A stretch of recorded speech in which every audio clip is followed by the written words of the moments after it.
essentially we forget kind of the good things, we remember the bad things. Yes, something like that. Yeah. So if somebody wrongs us, for example, we're very good at remembering that, right? But we are very poor at remembering the blessings of God, for example, the good things. And sometimes this is the case with people too. You know, it's that whole idea, I've never seen good from you, right? That you make one mistake and it's like, you've never done anything good before. I think that, yes, this is a human weakness. And it has to do with also focus, what we choose to focus on. Unfortunately, human beings have this tendency, this weakness in that we focus on negative things. We focus on what we don't have, right? What's lacking, instead of focusing on what we do have and what's there. When it comes to forgiveness, so the question specifically is about forgiveness ultimately. It's about how do we, you're saying that you may forgive but you don't forget, is what you're saying. Yeah. Like you're still kind to the person. Yeah, especially if the thing keeps on happening and you are in the daily interaction with the person. So like once you are in the contact, you leave, that's it. You forget, it's over. But like, Yeah. people facing it again and again, so you're not doing that, you are forgiving, nothing happens. Yeah. It's like, Is the same wrong happening again and again, or it's just a reminder of the wrong that happened? No, I mean, it keeps on happening. The wrong is happening again and again? Yes, I mean, if you're in the situation, like you have to face it. Well, first of all, we aren't supposed to be putting ourselves in situations where we're being wronged again and again. That's not supposed to happen. We are supposed to take as much as possible action to prevent ourselves from being oppressed. See, one of the mistakes that we make too is we think that patience means that you punch me here, let me turn my face, you can punch me on the other side too. Turn the other cheek is not an aesthetic concept. We are not to make, patience doesn't mean that you can abuse me. Patience doesn't mean you can walk all over me. No, that's not patience. In fact, it requires patience to take action against abuse. It requires perseverance to take action against oppression. So we're supposed to be acting against these things, not passive. See, the problem is people think that patience means being passive, and that's not what sabr means. Sabr is actually a very active term as well. Because in order to be able to pray Fajr on time every day, it takes a lot of sabr. It takes a lot of, but is it an action? It's an action. I'm acting. In order to be able to be constant and to persevere, I need sabr. That's what sabr is. Sabr is not necessarily being passive.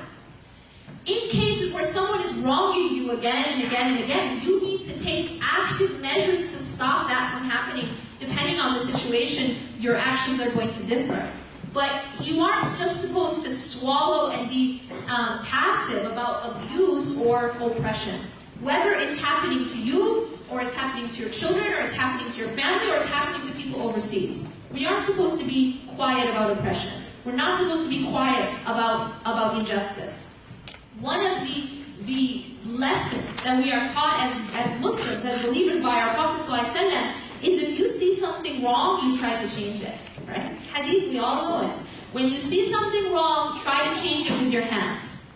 And if you can't, then speak with your tongue. So you're using your words, speak out against it. And if you can't do either of those things, your hands are tied, you try. At least you should hate it in your heart.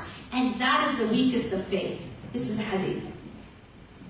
We are told as believers that we are supposed to take action against injustice and against wrong and against oppression. This applies even when, right, it's about me. I'm the one being oppressed. Or my children, or my family. I should take action. And that's part of my worship. Don't think that you're holier by just being passive. Okay, that's not making you, that's not pleasing Allah subhanahu wa ta'ala more that you're being passive and you're allowing yourself to be abused. Everything that you have, we said at the beginning, is a gift from Allah. That means my body is a gift. My body is a trust. And I'm letting someone abuse it? I'm letting someone abuse the trust that God gave me? It's an amana. We know that, right? If you weren't feeding your body, you were starving yourself, what would we say? We'd say that you're not taking care of the trust that Allah gave you. Stop, right? But if you're letting someone use that amana as a punching bag, are you taking care of the trust? Yes or no? No. to take care of the trust that Allah gave you. And that includes your body, and that includes your dignity, and these things, and your and the intellect, and your children. Sometimes people think, I'm going to protect my children by staying in a bad situation. You're not protecting your children by staying in a bad situation. Okay? You may be actually harming your children further by staying in that situation, because children who are in a bad situation, even if you think that you're protecting them, you may actually be harming them. The consequences for the rest of their life of being in that situation far outweigh what would happen if you were to leave that situation. This is you can read studies, and you don't have to take my word for it. You can read about it. You can read studies about psychology and what it does to children in an abusive situation. We have to really break out of these ideas that we have. That love and patience means withstanding abuse for yourself and your children. You're also going to be asked about your children. What did you do to protect them from that bad situation? Your children are also a trust. And it's your responsibility to protect them, not only from strangers, but even if it's your own family that's abusing them. Right? This is a trust on you that you are going to be asked about. So just don't think that you're more religious because you're being patient. No, because what you are doing is you're enabling injustice. You are enabling oppression. You're helping the oppressor.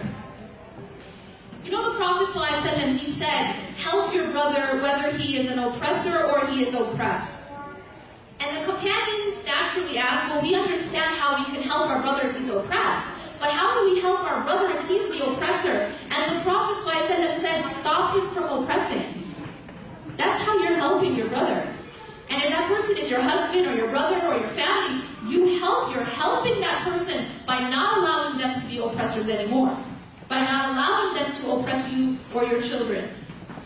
Okay? So we have to be very careful about that. That if, being patient doesn't mean that you allow someone to wrong you again and again. And forgiveness doesn't mean that either. Because I forgive in my heart, but at the same time, I'm going to help you by stopping you from oppressing. I'm not going to enable your oppression, even if it's against me or my children. Forgiving and forgetting. In terms of how do you help make it easier to forgive? I can give some ideas of how to make it easier to forgive others when they wrong you. So having said this about that forgiveness and patience doesn't mean you allow abuse again and again. However, someone may hurt you once. Yes, your responsibility is don't let it happen again, but now you have something to forgive. Right? Because it happened once. How do you make it easier to forgive? After you have, again, taken steps to prevent it from happening again to you, but now you need to forgive. One of the ways to make it easier to forgive, one of the ways, is remember and bring to mind your own need for forgiveness. Your own mistakes and your own faults and your own wrongs against others, because all of us, you see, no one in this room that we can see are angels. Inshallah, there's angels here, but we can't see them. The ones we can see are not angels. We're all human beings, and therefore we all make mistakes. If you think that you didn't ever make a mistake, you got a problem, because that's called serious arrogance and self-deception, ghurur. We all make mistakes, and believe me, we all are in need of forgiveness. We wrong others all the time. We wrong the creation of Allah all the time. We wrong Allah all the time. When you bring to mind your own faults and your own need for forgiveness, it becomes a lot easier to forgive others. It's the person who thinks that they never made a mistake in their life, and they're just the victim of everybody else's wrongs, who have a lot of trouble forgiving. Right? Right? But if you see your own faults, it becomes a lot easier, man. It humbles you, right? Because you realize, I also hurt others, and I also wrong Allah subhanahu wa ta'ala, and I'm in desperate need of His forgiveness. How am I to withhold forgiveness when I'm in need of forgiveness? Right? We ask Allah for forgiveness, but we're not willing to forgive others? How is that? Allah subhanahu wa ta'ala, remember this, Allah deals with us as we deal with others. And this is linked all the time. Those who have mercy towards others, Allah will have mercy towards them. Those who cover the faults of others, Allah will cover their faults. Those who help, if you help your brother or your sister in a time of hardship, Allah will help you in a time of hardship on the Day of Judgment. This is what we're taught by Allah and His Messenger. Make sure that you're dealing with others in the way that you hope Allah would deal with you. Okay? If you're forgiving of others, then inshallah expect that Allah will be forgiving of you. And inshallah I'll end with this example. That there was a man who had given a loan. And, when usually somebody gives a loan, it's like they want to get it back, even with interest. But what he did is the person couldn't pay it back, he forgave it. When that man came on the Day of Judgment, we're told, Allah says that because Allah subhanahu wa ta'ala is more generous than the man. So if the man could forgive, Allah said, okay, because you did that, I'm more generous. So he was forgiven. Because the man forgave that other person for that small thing, which was the loan, Allah subhanahu wa ta'ala, because Allah is more generous than His creation, forgave that person. That's how Allah subhanahu wa ta'ala, He will increase whatever you do for the creation. So be very careful about being unforgiving and harsh and not having mercy, because expect that that's how Allah will deal with you.